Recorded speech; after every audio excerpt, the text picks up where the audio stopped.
আচ্ছা, আমি একটু আগে একটু পাঠিয়ে নিই।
দেখতে পাচ্ছ? প্রোগ্রামটা দেখেছো? হ্যাঁ স্যার। দেখো কোথাও বুঝতে অসুবিধা হলো বলো।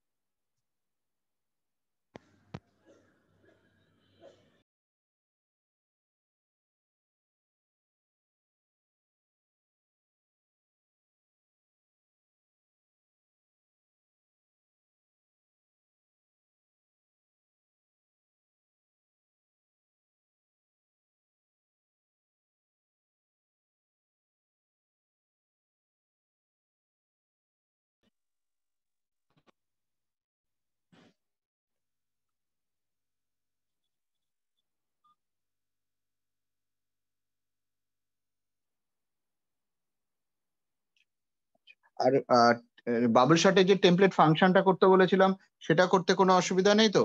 অসুবিধা হয়নি তো? না স্যার, ওটা হয়ে গেছে। ওটা হয়ে গেছে, ও। তো এটা দেখে নাও। এটার একটা কমপ্লিট প্রোগ্রামও দেওয়া আছে, আমি সেটাকেও ছবি পাঠাতে পারি। দাঁড়াও, এটারও ছবি পাঠাচ্ছি।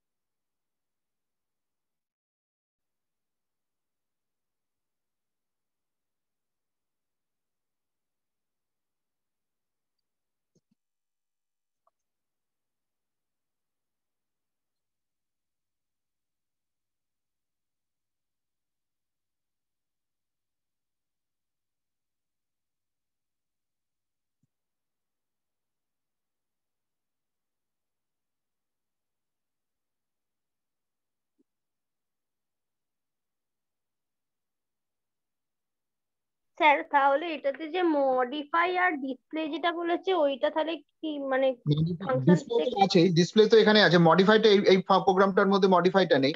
তাহলে মডিফাই বলে একটা ফাংশন রাখবে, তাহলে একটা কি দুটো জিনিস রাখবে, কোন পজিশনের ভ্যালু আর কত দিয়ে মডিফাই। তাহলে দুটো ভ্যালু পাঠাবে, যে পজিশন একটা একটা নেবে ইন্ট পি, আর একটা হচ্ছে ইন্ট ভ্যাল। তাহলে ইন্ট পজিশন মানে ভিআইআর এর ভিপি ইকুয়ালস টু ভ্যাল হবে, তাই না? হুম। ব্যাস হয়ে গেল, মডিফাই হয়ে গেল। পজিশনটা অ্যাক্সেস করবো করসপন্ডিং পজিশন দিয়ে, পিটা যদি পজিশন হয় তাহলে V within third bracket P, তাহলে ভি আর এর পি পজিশনটা ভ্যালু, নতুন যে ভ্যালুটা ইকুয়ালস টু ভ্যাল বা নিউ ভ্যাল যা নেবে সেটা দিয়ে, সেটা করলে সেই পজিশনে ভ্যালুটা মডিফাই হয়ে গেল।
স্যার হোমওয়ার্কটাকে শো করব? প্রবলেম আছে কিছু? না, প্রবলেম নেই, হয়ে গেছে। তাহলে পরে আর দেখাতে হবে না, আমরা বরঞ্চ এমনি ডিসকাস করি। আমি একটা এখানে বাবল শট ইউজিং টেমপ্লেট ফাংশনটাও দেখছি করে দেওয়া আছে, তো আমি এটা পাঠিয়ে দিই।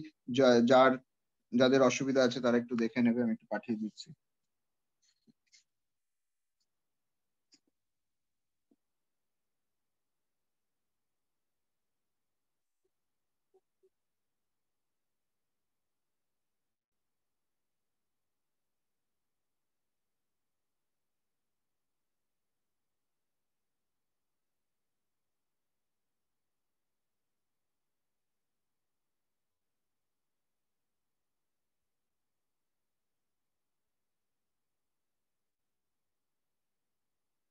এটাও পাঠিয়ে দিলাম।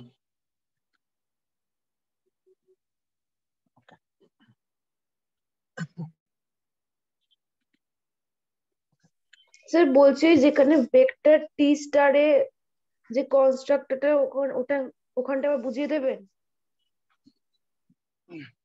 কনস্ট্রাক্টরটা? হ্যাঁ স্যার।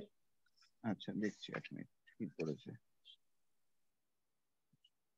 মানে একদম প্রথমটা তাই তো, ভেক্টর টি স্টারে লেখা আছে যেটা? হ্যাঁ স্যার।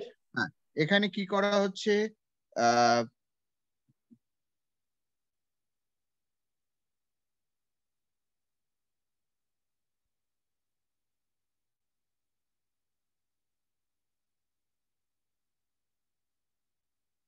আচ্ছা, টিটা টিটা টিটা হচ্ছে টেমপ্লেট টাইপ।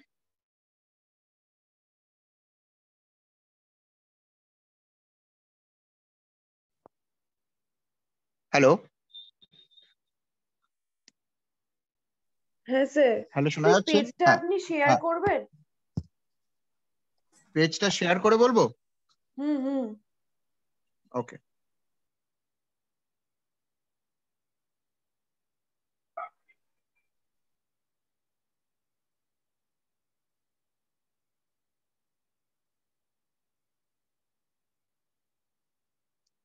এখানে এই যে ভেক্টর টি স্টার এ, এইটা লিখেছো, এটা নিয়ে তো বক্তব্য। হ্যাঁ স্যার। এই যে এখানে, তাহলে এবার জাস্ট জিনিসটা ভাবো, আমার আমি যদি টিটা ইন্টিজার করি, তাহলে এখানে কি লিখলাম, ভেক্টর ইন স্টার এ। তাহলে ইন স্টার এ মানে এটা একটা ইন্টিজার অ্যারে, তাই তো?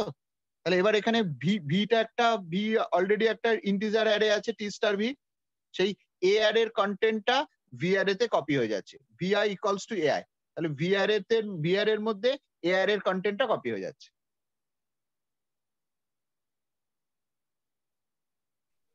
আর স্যার ওই পরেরটাতে যেটা আছে সাম plus equal to this pointer দিয়ে, ওটা কি হচ্ছে? সরি সরি সরি, আর একবার শেয়ার করছি।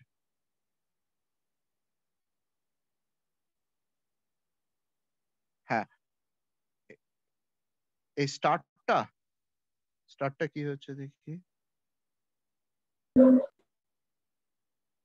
এখানে দিস টা না দিলে শুধু ভিআই করলেও নিজেরটাই বোঝাতো, আর ওয়াই হচ্ছে আর একটা এসছে করসপন্ডিং প্রত্যেকটা।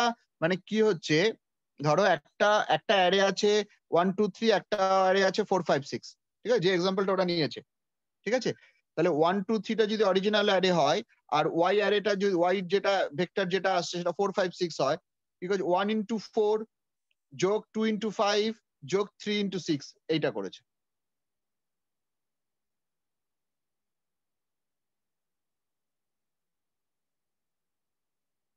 ওয়ান ইন্টু 4, 2 ইন্টু 5, 3 ইন্টু 6, বুঝতে পেরেছো?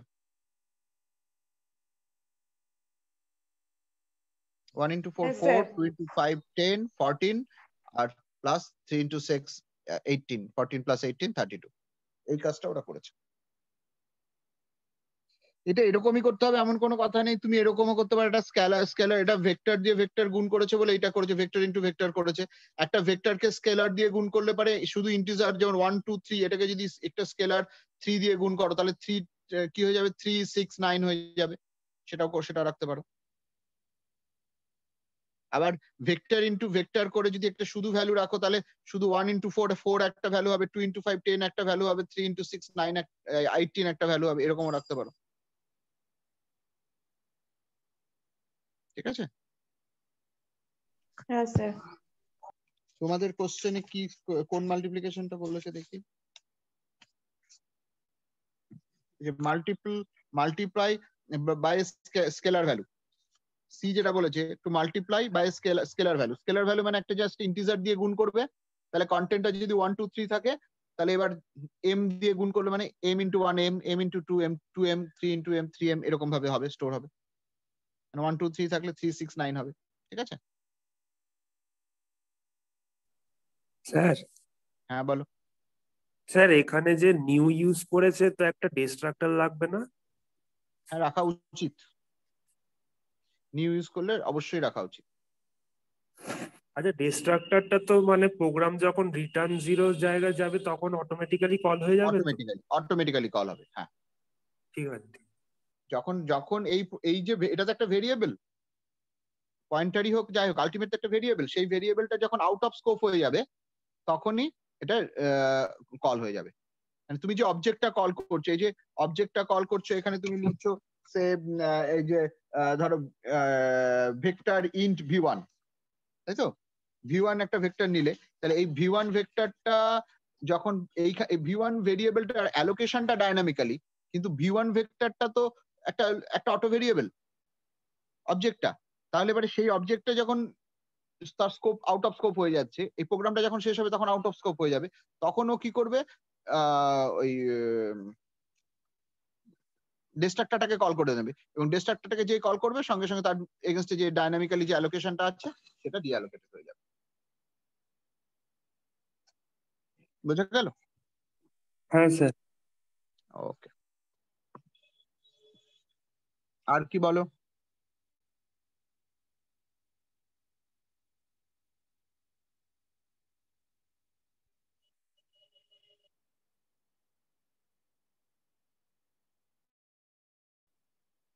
আর কোয়ারি থাকলে বলো। আচ্ছা, এখানে যদি আর কোনো কোয়ারি না থাকে তাহলে আমরা একটু এমসিকিউতে যাই। রনিত, তুই কিছু ইয়ে বোধহয় দিয়েছিলিস না? Yes sir. হ্যাঁ, তো এটা শেয়ার কর, আমি একটা একটা করে দেখে বলি। Okay sir. আর বা আমার এখান থেকে শেয়ার করতে পারবো? স্যার আপনি বন্ধ করুন, আমি শেয়ার করছি। আচ্ছা ঠিক আছে, ওকে।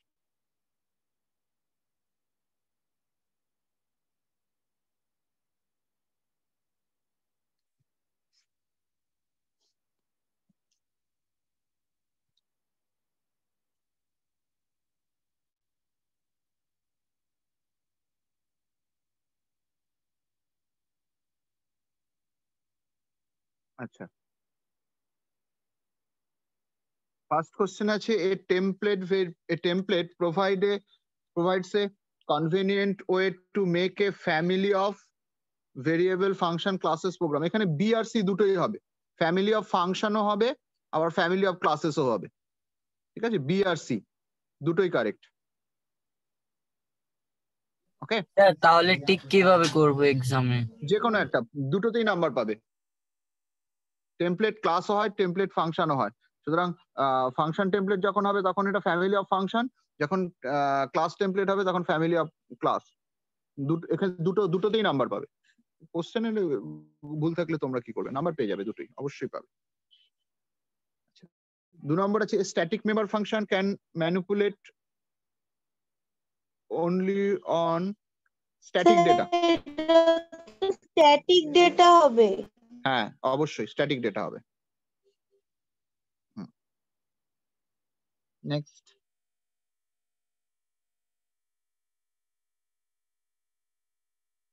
এখানে ভয়েডের এটা ক্যাপিটাল আছে, এটাকে ধরার কোনো দরকার নেই। সি আউট, এগুলো ব্যাপারটা হচ্ছে এতে এত প্রিন্টিং মিস্টেক আছে যে অরিজিনাল ইয়েটাই গন্ডগোল হয়ে যায়। এখানে এই ভয়েড সি আউট এগুলোর জন্য কম্পাইলেশন এরর যদিও দেবে, কিন্তু অ্যাকচুয়ালি ওরা এটা মনে হয় জানতে চায়নি। এটা যেটা কোশ্চেন দেখে যেটা বোঝা যায়, i equals to 5 in j equals to 6। Sir ওটা স্মলে হবে, এখানে টাইপ করেছি সেই জন্য হয়েছে। ও আচ্ছা আচ্ছা, ওখানে ঠিকই আছে। তাহলে এক্ষেত্রে এটা কি হবে বলো, তোমরাই বলো কি মনে হচ্ছে, কি হবে মনে হয়? স্যার এটা কম্পাইলার রান এরর হবে? না, এটা কিন্তু এরর দেবে না। রান টাইম, হ্যাঁ রান টাইম হবে, লিঙ্ক টাইম কি হয় জানি না।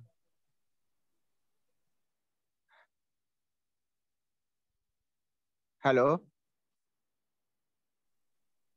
স্যার এরর হবে না। হ্যালো, হ্যাঁ শোনা যাচ্ছে? রনিত কিছু কি বললি আমি শুনতে পেলাম না।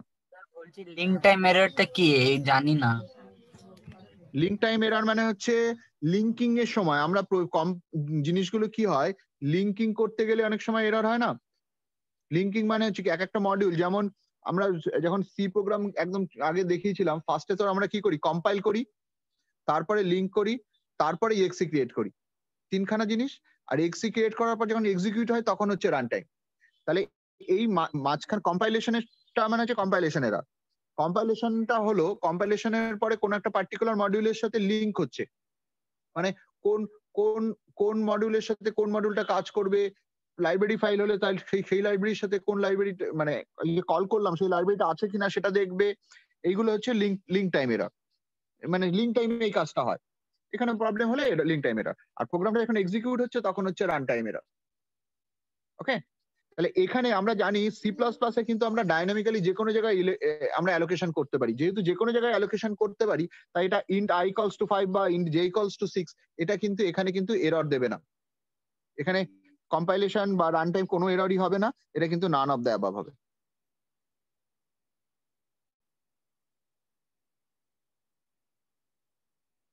ওকে,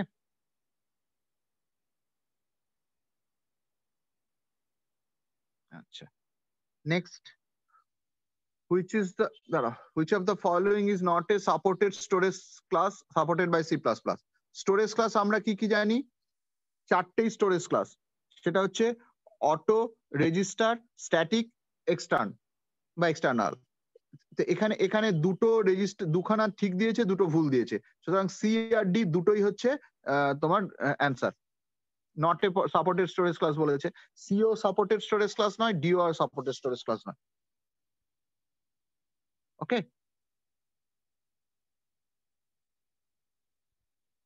দুটোই অ্যান্সার হবে। Next, scope resolution operator can be used for, বলো দেখি এনিওয়ান? এগুলো তো তোমরাই বলবে। অল অফ দ্য অ্যাবাভ হবে sir. Exactly, all of the অ্যাবাভই হবে।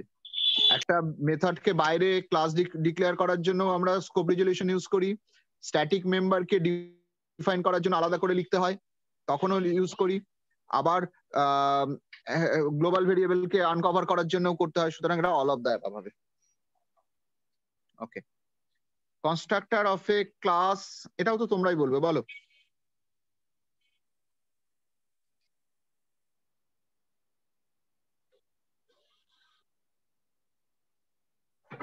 স্যার বিএনডি, এখানে এখানে হচ্ছে বি ওভারলোডেড, কনস্ট্রাক্টর অবশ্যই ওভারলোডেড হতে পারে। কনস্ট্রাক্টর হ্যাভ ডিফল্ট আর্গুমেন্টস, এটাও আমরা অলরেডি দেখেছি, এটাও হতে পারে। এই দুটো নিয়ে তো কোনো কনফিউশন থাকার কথাই না। ইনভোক কনস্ট্রাক্টর, এটা হবে না, একটা কনস্ট্রাক্টর আর একটা কনস্ট্রাক্টরকে ইনভোক করবে, এটা নয়, এটা শুধু ইনিশিয়ালাইজ করে, ওর কাজ এটা, অন্যভাবে সেটা সেটা এটাকে ধরা যায় না। আর বি প্রাইভেট, এটাও কনস্ট্রাক্টর কিন্তু প্রাইভেট হতে পারে, হবে না এমন নয়। পাবলিকই আমরা করি, কিন্তু প্রাইভেট হতে পারে। তাহলে সুতরাং এটা অ্যাকচুয়ালি কোশ্চেনটাই ভুল। এখানে এ বি সি তিনটেই কারেক্ট, এ বি ডি তিনটেই কারেক্ট, সিটাই একমাত্র রং। এরকম হওয়া ছিল which one is not correct বলে কনস্ট্রাক্ট দিয়ে তারপর এটা দেওয়া উচিত ছিল, তাহলে সেক্ষেত্রে অ্যান্সার হতো সি। কিন্তু এখানে আপাতত যা আছে তার রেসপেক্টে এ বি ডি তিনটেই কারেক্ট।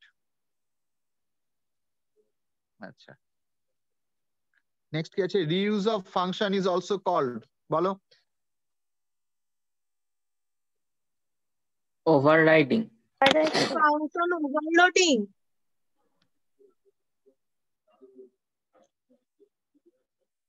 ওভারলোডিং কিন্তু রিইউজ নয়। ওভারলোডিং এ আমরা আলাদা আলাদা ফাংশন লিখছি, নাম এক হতে পারে কিন্তু লিখছি আলাদা আলাদা ফাংশন, সুতরাং ওভারলোডিং হবে না। এখানে মেথড ওভাররাইডিং বা ফাংশন ওভাররাইডিং এই দুটোর যে কোনো একটা করতে হবে, both are same. Answer A or C.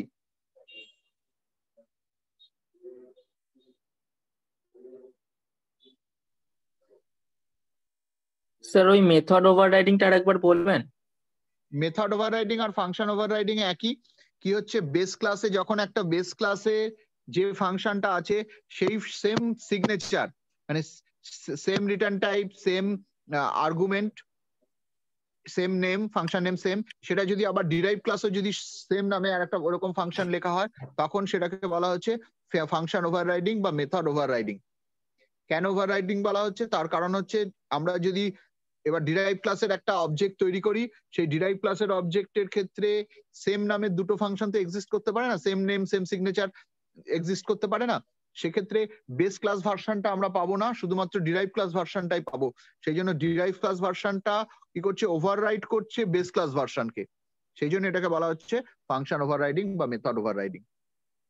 Override মানে স্যার করছে। দুটো জিনিসই কি একই? হ্যাঁ, ফাংশন আর মেথড তো একই। ও তাহলে ঠিক আছে। স্যার পিওর অবজেক্ট ওরিয়েন্টেড ক্ষেত্রে মেথড বলা যায় না? না না, অ্যাকচুয়ালি অবজেক্ট ওরিয়েন্টেড প্রোগ্রামিং কনসেপ্টের ক্ষেত্রে ফাংশনকেই মেথড বলে, ঠিক আছে? অবজেক্ট ওরিয়েন্টেড প্রোগ্রামিং কনসেপ্টে ফাংশনটাকেই বলা হয়েছে মেথড, সুতরাং অ্যাকচুয়ালি টার্মটা হওয়া উচিত মেথড ওভাররাইডিং এর অরিজিনাল টার্ম হওয়া উচিত। কিন্তু যেহেতু এখানে আমরা সবই ফাংশন দিয়েই, সি প্লাস প্লাস এর রেসপেক্টে অন্তত পক্ষে সবই ফাংশন ফাংশন করে বলা হয়, তো সেই জন্য এটাকে ফাংশন বলা যেতেই পারে। ও নিজেও ইনলাইনকে ইনলাইন ফাংশন বলে, মেম্বার ফাংশন বলে, সবই ফাংশন দিয়ে বলে। সুতরাং এখানে সি প্লাস প্লাস এর ক্ষেত্রে ও ফাংশন কথাটা বেশি চালু, সেই সি প্লাস প্লাস এর রেসপেক্টে ফাংশন ওভাররাইডিং বেশি চালু। আবার অ্যাকচুয়ালি টার্মটা যেহেতু মেথড, সুতরাং মেথড ওভাররাইডিং কেও আমরা ভুল বলতে পারি না, এখানে দুটোই কারেক্ট। এগুলো কোনো কোশ্চেন নয়, ভুলভাল question.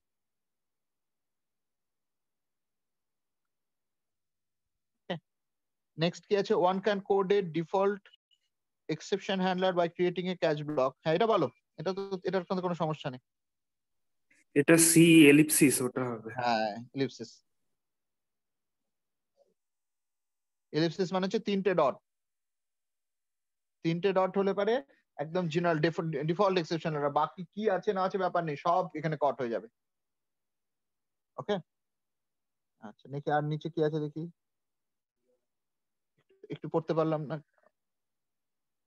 Which is the most significant feature?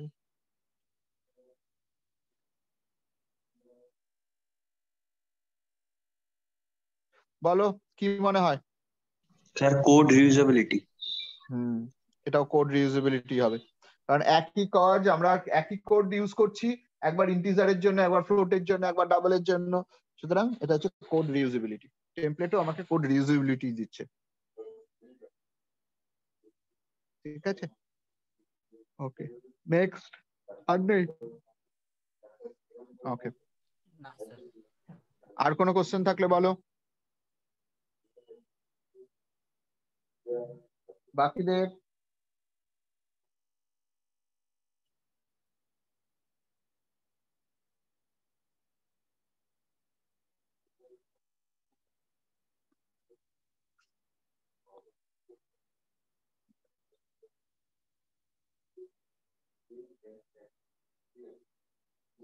বাকিরা স্যার, বলো, কোনো, হ্যাঁ বলো। স্যার বলছি template is used for memory space, programming language, variable value, variable address. Template is used for, হ্যাঁ, তারপরে চারটে অপশন দিয়েছে, memory space, programming language, variable value, variable address. Memory space হবে না? এটাও কোশ্চেনটার কোনো মানে হয় না। মেমোরি স্পেস তো সবই মেমোরি প্রোগ্রামিং স্পেস। হবে। স্যার প্রোগ্রামিং ল্যাঙ্গুয়েজ করেছি। তাই করো, আর কি করবে। ঠিক আছে। কোশ্চেন গুলোর কোনো মাথা মুন্ডু নেই। আর কি বলো?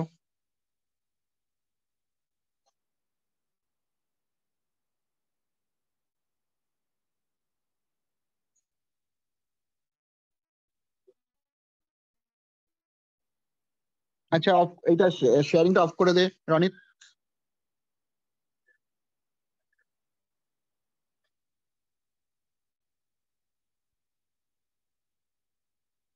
বাকিরা বলো, কোনো কোনো কোনো পার্টিকুলার ইয়ারের কোশ্চেন নিয়ে প্রবলেম থাকলে সেই কোশ্চেনটাকে শেয়ার করো, যে কেউ শেয়ার করতে